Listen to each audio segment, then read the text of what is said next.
আজকের এই সংবাদ সম্মেলনের মধ্য দিয়ে আমাদের সংগঠনের এক নতুন দিগন্ত রচনা হতে যাচ্ছে। নবগঠিত কমিটি হিসাবে জনগণ ও ছাত্র সমাজের প্রতি আমাদের দায়িত্ব দায়বদ্ধতা অপরিসীম। সেই দায়িত্ব দায়বদ্ধতার জায়গা থেকে আমরা কিছু নির্দিষ্ট এজেন্ডা সময় নিয়ে কিছু 3 মাস মেয়াদী কিছু পরিকল্পনা বিরোধী ছাত্র আন্দোলনের মুখপাত্র হিসাবে আমি প্রথমে কিছু বিষয়ের উপরে আলোকপাত করতে চাই যে কিছু কুচক্রী মহল বৈষম্য বিরোধী ছাত্র আন্দোলনের এই প্ল্যাটফর্মটিকে প্রশ্নবিদ্ধ করার জন্য অনেকে এই কথাবার্তা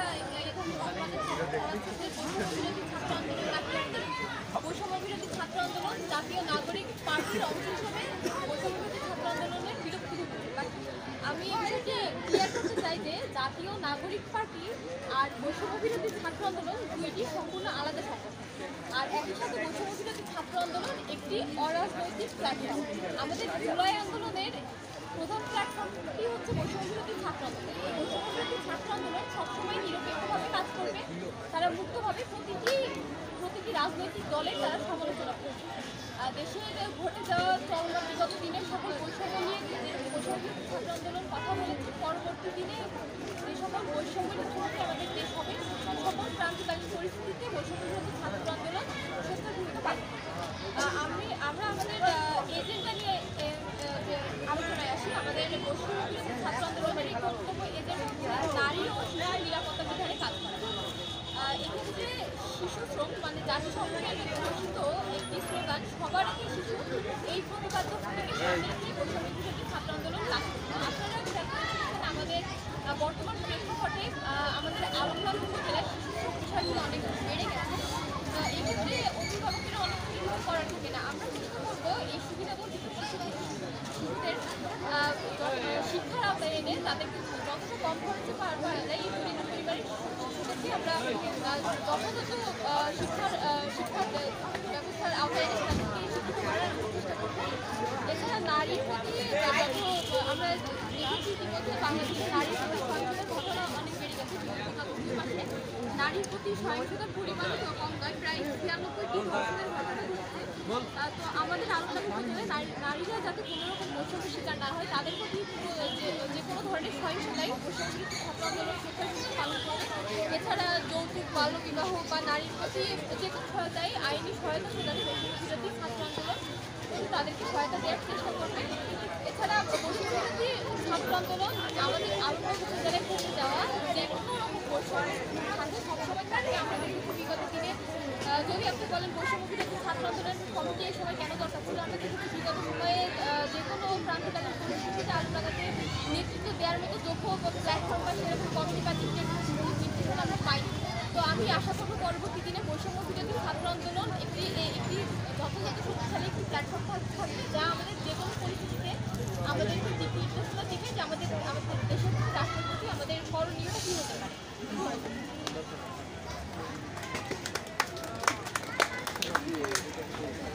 মুখ্য সংগঠক রাকিবুল ইসলাম ইমন ভাই।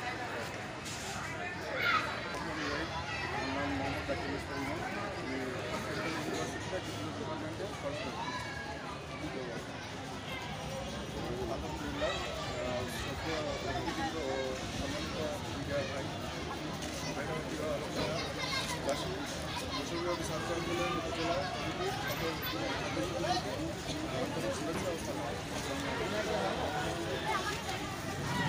আমি দু একটা কথা বলি।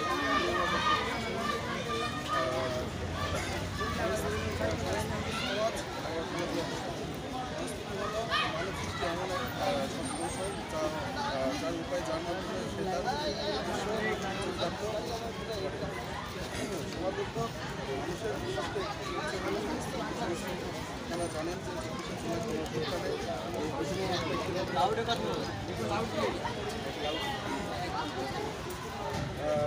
24শে জুলাই গণ অভ্যুত্থানের এই বৈষম্যমুক্ত একটি নতুন বাংলাদেশ দেখার উদ্দেশ্যে আমরা আলোচনা কাজ করতে আমরা সকলে সর্বদা এই সমাজে বাঁচিয়ে রাখা এবং এগিয়ে নিয়ে যাওয়া প্রত্যেকটা ব্যক্তির দায়িত্ব। সমাজে দায়বদ্ধতা থেকে মানুষের কল্যাণে মন মানসিকতায় নিয়ে কোনো কাজ করাই হলো সামাজিক কাজ। সমাজ নিয়ে আমাদের চিন্তাভাবনা করে সমাজে কাজের দ্বারা শুধু একজনই উপকৃত হয়, পরিবার উপকৃত হয়, সমাজ উপকৃত হয় এবং রাষ্ট্র সকল সমাজ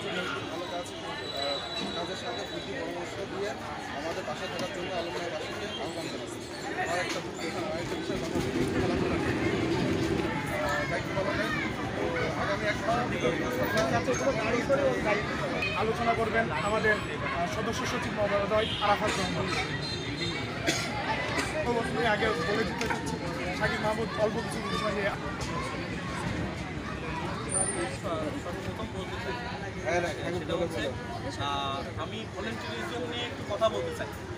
আমাদের আলমনায়া কেন্দ্রিক যে আমরা ভালো কাজ বা ভালো কাজমুখী যে কাজগুলো হয়ে থাকে আর কি, এই শহরে যারা ভালো কাজ করবে বা ভালো কাজের সাথে থাকবে, আমরা দল মত নির্বিশেষে তাদেরকে সহযোগিতা করবো। প্রয়োজনে আমরা তাদেরকে ভলেন্টিয়ার দিয়ে তাদের সাথে থেকে কাজ করব।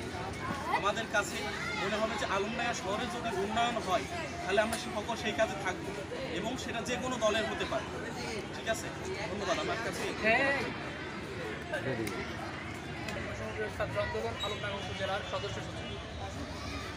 সম্মানিত সাংবাদিকবৃন্দ, জাতির বিবেক, সকলকে আন্তরিক সালাম এবং শুভেচ্ছা। আমি আমার কথার শুরুতেই স্মরণ করছি জুলাই অভ্যুত্থানের আহত এবং নিহত সকল শহীদদের। আল্লাহ রাব্বুল আলামিন তাদেরকে যেন জান্নাতের সর্বোচ্চ মাকাম দান করে। সুপ্রিয় উপস্থিতি, আমাদের মানব জীবনের সবচেয়ে গুরুত্বপূর্ণ বিষয় হচ্ছে সুচিকিৎসা। আমরা এই আগামী 3 মাসের জন্য আলমডাঙ্গা উপজেলার সমস্ত হসপিটাল, বিশেষ করে আলমডাঙ্গা উপজেলা স্বাস্থ্য কমপ্লেক্স, এই সব জায়গায় যে সকল সুযোগ সুবিধাগুলো আছে আমরা এগুলো নিশ্চিত করার জন্য সর্বোচ্চ কাজ করব ইনশাআল্লাহ। এবং বিশেষ করে উপজেলা স্বাস্থ্য কমপ্লেক্স যিনি অফিসার আছেন ওনাদের সাথে আমরা মিটিং করব এবং যে সকল হসপিটালগুলো আছে সে সকল হসপিটাল মালিকদের সাথেও আমরা মিটিং করব। এবং বিশেষ করে যারা হত দরিদ্র এবং যারা চিকিৎসা অর্থের অভাবে চিকিৎসা নিতে পারে না, সে সকল ব্যক্তিদেরকে যেন অল্পের মাধ্যমে অল্প অর্থায়ন এবং ফ্রিতে যেন চিকিৎসার ব্যবস্থা করা হয়, সে সকল বিষয় নিয়ে আমরা আলোচনা করব ইনশাআল্লাহ। এছাড়াও আমাদের বিভিন্ন ধরনের পরিকল্পনা আছে আগামী 3 মাসে আলমডাঙ্গার, আপনারা নিশ্চয়ই সেগুলো দেখবেন ইনশাআল্লাহ। আসসালামু আলাইকুম ওয়া রাহমাতুল্লাহ। এবার এই সুদূর প্রসারী পরিকল্পনার সার্বিক বিষয় নিয়ে আপনাদের সামনে উপস্থাপন করবেন বা তুলে ধরবেন আমাদের আহ্বায়ক রাকিব মাহমুদ। আসসালামু আলাইকুম, আমি রাকিব মাহমুদ, আহ্বায়ক বৈষম্যবিরোধী ছাত্র আন্দোলন আলমডাঙ্গা উপজেলা। সম্মানিত উপস্থিতি, আপনারা জানেন জুলাই অভ্যুত্থানের মাধ্যমে একটি নতুন প্ল্যাটফর্ম বাংলাদেশ পেয়েছে, সেটি হচ্ছে বৈষম্যবিরোধী ছাত্র আন্দোলন। বৈষম্যবিরোধী ছাত্র আন্দোলন 2000 শহীদের রক্তের উপর দাঁড়িয়ে এবং হাজার হাজার আহত ব্যক্তিদের রক্তের উপর দাঁড়িয়ে প্ল্যাটফর্মটি এখনও বিরাজ করছে। ইতিমধ্যে আপনারা দেখেছেন বিভিন্ন কুচক্রী মহল বৈষম্যবিরোধী ছাত্র আন্দোলনকে প্রশ্নবিদ্ধ করার জন্য তারা ইচ্ছাকৃতভাবে বিভিন্ন প্রোপাগান্ডা ছড়াচ্ছে। আমরা লক্ষ্য করেছি যে বৈষম্যবিরোধী ছাত্র আন্দোলন এই সমস্ত ষড়যন্ত্রকে মোকাবেলা করে এখনো পর্যন্ত দাঁড়িয়ে আছে এবং তারা সমাজের জন্য, দেশের জন্য, শহীদদের জন্য কাজ করে যাচ্ছে। তারই ধারাবাহিকতায় আলমডাঙ্গাতে নবগঠিত এই কমিটির সকল সদস্যদের সাথে নিয়ে আমরা 3 মাসব্যাপী একটি পরিকল্পনা করেছি যে আমরা একটি সুন্দর নগর এবং সুন্দর নগর ও পল্লী উন্নয়নের মাধ্যমে আলমডাঙ্গা উপজেলাকে একটি ব্যতিক্রমধর্মী উপজেলা হিসেবে বাংলাদেশের মাঝে তুলে ধরার চেষ্টা করব। তারই ধারাবাহিকতায় আমাদের মূল এজেন্ডার ভিতরে একটি অংশ শিক্ষা ব্যবস্থা। আপনারা খেয়াল করেছেন আলমডাঙ্গাতে শিক্ষা ব্যবস্থার যে হাল, তাতে করে আসলে আমাদের পুরো বাংলাদেশব্যাপী যেরকম সুনাম ছিল, চুয়াডাঙ্গা জেলাকে আলাদাভাবে মানুষ চিনে শিক্ষার হারের কারণে বা সাক্ষরতার হারের কারণে সেই জায়গাটা দিন দিন ব্যাহত হচ্ছে। আমরা চাই আমরা সকল ধরনের শিক্ষা প্রতিষ্ঠানকে একটি বৈষম্যমুক্ত শিক্ষা প্রতিষ্ঠানে পরিণত করব এবং যে ধরনের শিক্ষার্থীরা বা যে শিক্ষার্থীরা সাধারণ শিক্ষার্থীরা সেবা গ্রহণ করতে পারে না কিংবা সরকারি এবং প্রাইভেটের যে ক্যাচাল বা বৈষম্য, সেই বৈষম্য দূর করে একটি নতুন বাংলাদেশ আমরা উপহার দিতে চাই।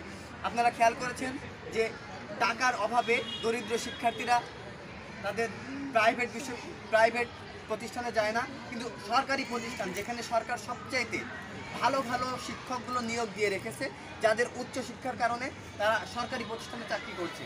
আমরা লক্ষ্য করেছি আমরা সেই প্রতিষ্ঠানগুলোতে আমাদের শিক্ষার্থীরা অনেকেই আসলে অনাগ্রহ প্রকাশ করে বা আমাদের অভিভাবকরা অনাগ্রহ প্রকাশ করে। আমরা এই অনাগ্রহের জায়গাটা দূর করে সকল সরকারি প্রতিষ্ঠান এবং বেসরকারি প্রতিষ্ঠানদেরকে সাথে নিয়ে কাঁধে কাঁধ মিলিয়ে একটি উন্নত সমাজ শিক্ষা ব্যবস্থা আলমডাঙ্গাকে পরিবর্তন করতে চাই। সম্মানিত উপস্থিতি, আপনারা জানেন বৈষম্যবিরোধী ছাত্র আন্দোলন, এই জুলাই অভ্যুত্থানের পরে আমাদের শত শত আহত, হাজার হাজার আহত চিকিৎসার জন্য এই দুয়ার থেকে ও দুয়ারে ছুটে বেরিয়েছে। আমাদের আলমডাঙ্গাতে একজন শহীদ হয়েছে, আপনারা দেখেছেন। এই যে এই শহীদের রক্তের উপরে দাঁড়িয়ে চিকিৎসা ব্যবস্থার যদি এখনও আমরা সংস্কার করতে না পারি, সেটা হবে আমাদের আসলে সবচেয়ে বড় ব্যর্থতা। তো এই ব্যাপারগুলো মাথায় রেখে আমরা চেষ্টা করছি, আমরা আলমডাঙ্গার চিকিৎসা ব্যবস্থা নিয়ে কাজ করব। আমরা দেখেছি ইতোপূর্বে আমাদের আলমডাঙ্গার অনেক চিকিৎসক সরকারি বেসরকারিভাবে মানুষের পাশে দাঁড়িয়েছে, সেবা করে, যত্ন করে। আমরা তাদের প্রতি আহ্বান জানাবো, বিশেষ করে প্রাইভেট হাসপাতাল মালিক সমিতির প্রতি আমাদের বিশেষ আহ্বান থাকবে। আপনারা ইতিপূর্বে আলমডাঙ্গার জন্য অনেক করেছেন এবং আলমডাঙ্গার চিকিৎসার জন্য আপনাদের অবদান অনেক। তো আপনারা যদি আরেকটু হাতটা বাড়িয়ে দেন, তো সেই ক্ষেত্রে আমরা একটা নতুন একটা এজেন্ডা বাস্তবায়ন করতে পারি।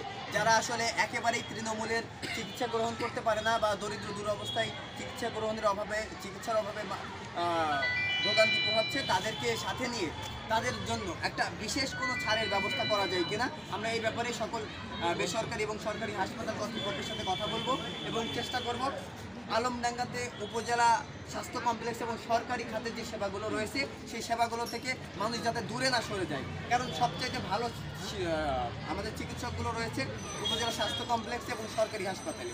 তো সরকারি হাসপাতালের সকল চিকিৎসা, বিশেষ করে বিনামূল্যে ঔষধ সেবা এবং বিনামূল্যে সকল ধরনের পরীক্ষা সেবাগুলো যাতে থেকে সুবিধাগুলো যাতে উপজেলা স্বাস্থ্য কমপ্লেক্স এবং সকল হাসপাতাল যাতে বাস্তবায়ন করে, সে ব্যাপারে আমরা প্রেশার গ্রুপ হিসেবে কাজ করব এবং একটা আলাদা সেল গঠন করে চিকিৎসার জন্য কাজ করব।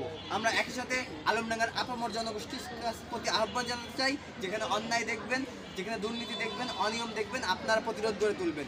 আপনাদের সাথে বৈষম্যবিরোধী ছাত্র আন্দোলন আলমডাঙ্গা উপজেলা শাখা সবসময় কাঁধে কাঁধ মিলে কাজ করবে। আপনারা জানেন নারী ও শিশুদের নিয়ে বৈষম্যবিরোধী ছাত্র আন্দোলন আলাদাভাবে কাজ করছে।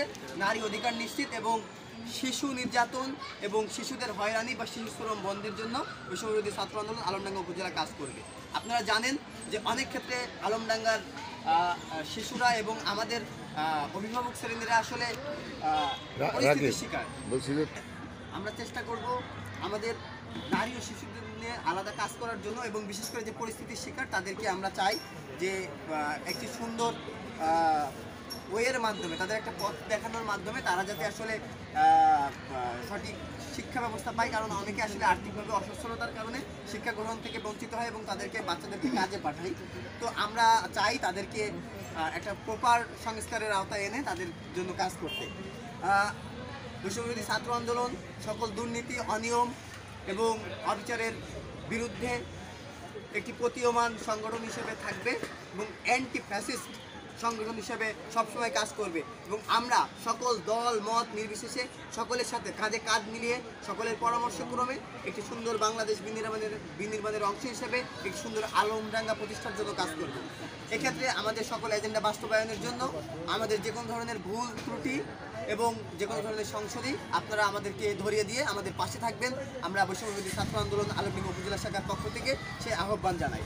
একই সাথে আমরা আমাদের পথ চলাই, আপনাদের সকলকে আমাদের পাশে চাই এবং বৈষম্যবিরোধী ছাত্র আন্দোলন আলমডাঙ্গা উপজেলা শাখা একটি নতুন রূপরেখা নিয়ে আলমডাঙ্গার আপামর জনগোষ্ঠী, দরিদ্র মজলুম জনগোষ্ঠী, নিপীড়িত জনগোষ্ঠীর পাশে কাঁধে কাঁধ মিলিয়ে কাজ করতে চাই। ধন্যবাদ সবাইকে।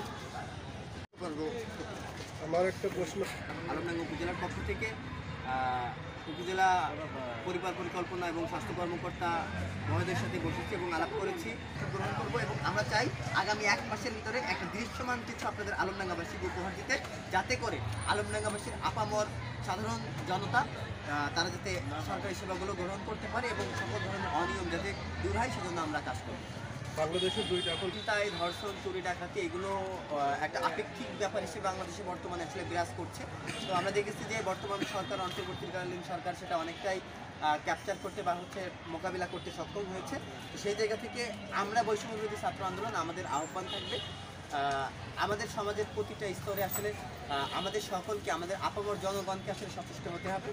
আমরা যদি নিজেরা সচেষ্ট হতে পারি এবং এই অন্যায়ের প্রতিবাদ গড়ে তুলতে পারি, সেই ক্ষেত্রে আসলে নতুন করে আর কোনো ধরনের অনিয়ম, উশৃঙ্খলতা এবং একসাথে বৈষম্যবিরোধী ছাত্র আন্দোলন সকল ধরনের অনিয়ম, অত্যাচার এবং অবিচারের প্রতি তাদেরকে প্রতিবাদের কাণ্ডার হিসাবে সবসময় প্রতিবাদ করে যাবে এবং অন্যায় অবিচার রুখে দাঁড়ানোর জন্য কোনো নির্দিষ্ট গোষ্ঠী বা দলের প্ল্যাটফর্ম না, বরং এটি বাংলাদেশের প্ল্যাটফর্ম। সুতরাং আমরা আমাদের জায়গা থেকে আমরা কোনো প্ল্যাটফর্মকেই বা রাজনৈতিক গোষ্ঠীকেই আমরা শত্রু হিসেবে মনে করি না প্রথমত। দ্বিতীয়ত প্রত্যেকে একটা বড় বড় রাজনৈতিক দল, সেই জায়গা থেকে আমরা সকলের প্রতি শ্রদ্ধা জানিয়ে আহ্বান জানাতে চাই যে দলের অভ্যন্তরীণ প্রত্যেকটি দলের অভ্যন্তরীণ যে সমস্যাগুলো তারা যাতে দ্রুত সমাধান করে কাটিয়ে ওঠে, সকল ধরনের সমস্যা দূর করতে তারা যাতে কাজ করে। আর মেন কথা, সবচেয়ে বড় কথা হচ্ছে যারা আসলে অনিয়ম করে, দুর্নীতি করে বা সমাজের মানুষের ক্ষতি করে, তারা আসলে নির্দিষ্ট কোনো দল বা ব্যক্তির কোনো কিছু না, তারা আসলে কোনো একটা দলের সমর্থনে আসলে দলকে ব্যবহার করে কাজটা করে। আমরা চাই যে তারা আমাদের বর্তমানে যে পুলিশ প্রশাসন এবং অন্যান্য প্রশাসনিক যে কর্মকর্তারা আছে তাদেরকে সাথে নিয়ে এই সমস্যাগুলো সমাধান করবে। কারণ যেহেতু আমরা একটি প্ল্যাটফর্ম, আমরা আসলে সংস্কারের অংশ হিসাবে কাজ করতে চাই, তো সেই জায়গা থেকে আমাদের সরাসরি আইন হাতে তুলে নেওয়ার কোনো অবস্থা নেই। তো সেই ক্ষেত্রে বাংলাদেশের বিদ্যমান যে আইনি প্রক্রিয়া আছে, এই আইনি প্রক্রিয়া এদের উপরে অ্যাপ্লাই করার জন্য আমরা আমাদের জায়গা থেকে সর্বোচ্চ চেষ্টা করি। আমরা প্রথম দিক থেকে দেখুন, সরকারিভাবে চুয়াডাঙ্গা জেলাতে একটি টাস্ক ফোর্স গঠন করা হয়েছে। সেটি আসলে সরকারি কর্মকর্তা বা ভোক্তা অধিকারে যারা আছে তারা আসলে এই বাজার নিয়ন্ত্রণ এবং অন্যান্য যে কাজগুলো সেগুলো করছে। 5ই আগস্ট পরবর্তী সময়ে, অভ্যুত্থান পরবর্তী সময়ে পুরো বাংলাদেশে একটা বিশৃঙ্খল বা বিক্ষিপ্ত অবস্থায় ছিল। সেই সময় আসলে জনগণই তাদের দায়িত্ব কাঁধে তুলে নিয়েছিল নিজ নিজ জায়গা থেকে। কেউ ট্রাফিক পুলিশের ভূমিকায়, কেউ বাজার মনিটরিংয়ে, এটা আসলে নিজ নিজ দায়িত্ব। এখন যেহেতু বাংলাদেশে একটি আবার সুশৃঙ্খলভাবে বেশি উঠেছে, এখন এই এজেন্ডার জন্য যে দায়িত্বরত সরকারি কর্মকর্তা বা কর্মচারীগণ রয়েছে তারা তাদের দায়িত্বগুলো গ্রহণ করছে। সেই জায়গা থেকে যদি তাদের কোনো গাফিলতি থাকে, আমরা আমাদের জায়গা থেকে চেষ্টা করব তাদেরকে প্রেশার ক্রিয়েট করে আইনের মাধ্যমে এই সমস্যাগুলো সমাধান। আমরা বৈষম্যবিরোধী ছাত্র আন্দোলন অনেকগুলো এজেন্ডা নিয়ে কাজ করছে। তো সেই জায়গা থেকে আসলে আমরা আগেই ক্লিয়ার করেছি যে ভলেন্টিয়ারিজমের যে কোনো ব্যাপারে আমরা আসলে সবসময় আলমডাঙ্গার মানুষের সাথে থাকবো। তো সেই ক্ষেত্রে যদি আলমডাঙ্গাবাসী যদি মনে করে যে ট্রাফিক নিয়ন্ত্রণের জন্য কিংবা বাকি ভ্যান বা অন্যান্য যে সমস্যাগুলো হচ্ছে বা যানজটের যে সমস্যাগুলো হচ্ছে সেই সমস্যাগুলো নিয়ন্ত্রণ করার জন্য বৈষম্যবিরোধী ছাত্র আন্দোলনকে তাদের পাশে দরকার। তো সেই ক্ষেত্রে বৈষম্যবিরোধী ছাত্র আন্দোলন এটি সম্পূর্ণ অরাজনৈতিক একটি অ্যান্টি ফ্যাসিস্ট একটি হচ্ছে দল হিসেবে কাজ করবে। তো সেই ক্ষেত্রে আসলে রাজনৈতিক এজেন্ডা বাস্তবায়নের জন্য ব্যাপার থাকবে না, কারণ আমরা একটি স্বতন্ত্র এবং লেজুর ভিত্তিক বিহীন একটা দল। সুতরাং আমাদের এরকম কোনো সুযোগ নেই। আমরা আমাদেরকে তাহলে ধরে নিতে জন্য এটা কি ব্যাকআপ টিম হিসেবে কাজ করবে কিনা? না, কখনোই না। কারণ আমাদের দেখেছেন যে জুলাই অভ্যুত্থান পরবর্তী সময়ে যে নতুন যে রাজনৈতিক দল গঠন হয়েছে, সেখানে বৈষম্যবিরোধী ছাত্র আন্দোলনের অনেক শিক্ষার্থী যারা মনে করেছে যে দেশের প্রয়োজনে তাদেরকে একটি রাজনৈতিক দলের সাথে একত্রিত হতে হবে, তো তারা সেই ক্ষেত্রে তাদের দলের সাথে একত্রিত ঘোষণা করেছে। এবং আমাদের চিতলা ইউনিয়নের একজন নাম মাসুদ রানা, আমাদের শহীদ মাসুদ রানা ভাই, তিনি বাইরে বের হয়ে তার শিশুদের জন্য খাবার আনতে বের হয়েছিলেন। বের হওয়ার পরে তিনি রাস্তাতে গুলিবিদ্ধ হয়ে শাহাদত বরণ করে।